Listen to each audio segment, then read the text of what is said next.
So today's gospel reading is a continuation of yesterday's gospel reading, which is about the Annunciation. As we know, Angel Gabriel appeared to Mary and told her that she will have a child. Mary asked for a sign, like, how can this be? I'm a virgin.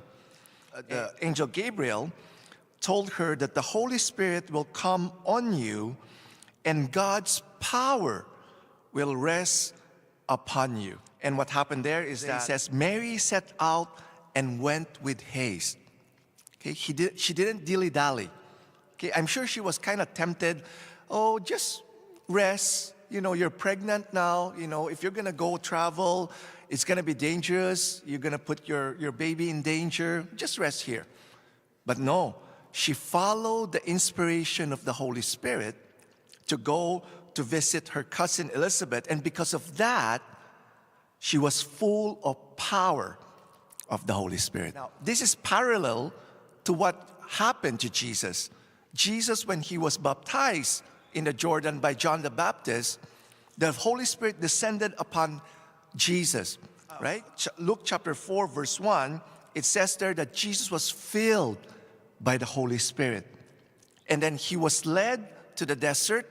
He was tempted there. He was praying and fasting, and he was able to resist the temptation of the enemy. And because of that, he was full of power. Jesus was full of power. And he was able to do, you know, the preaching, the healing, the deliverance, and people were just being touched. A lot of conversion happening. So you see here the parallel between Mary and Jesus on how to be filled with the Holy Spirit, but also clothed with power with the Holy Spirit. We are filled by the Holy Spirit by our baptism and confirmation. But do we see the power of the Holy Spirit in us? Right? If we're not following the inspiration of the Holy Spirit, we are only filled by the Holy Spirit, but we don't have power. It is by following the inspiration of the Holy Spirit. And that's what we need to do. I know some of you here are going to do some Christmas caroling.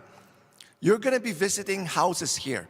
Keep in mind what happened to Mary. She followed the inspiration of the Holy Spirit, right? As she visited Elizabeth. Jesus was already in her womb. And when she greeted, what happened? When Elizabeth heard Mary's greeting, the child leapt in her womb, and Elizabeth was filled by the Holy Spirit. And that's my prayer for those who will be going out, that you are filled by the Holy Spirit and you're following the inspiration of the Holy Spirit. Ask the Holy Spirit what house that He wants you to go. Maybe the Holy Spirit will give you a house number or a color of the door or the appearance of the person or even the name of the person, right? And as you ring the doorbell, as you greet these people, as you sing these Christmas carols, I pray that these people will be filled by the Holy Spirit, that something in them will leap for joy, that they would encounter God in your singing, in your greeting, in your praying for them. This is how to be in the power of the Holy Spirit.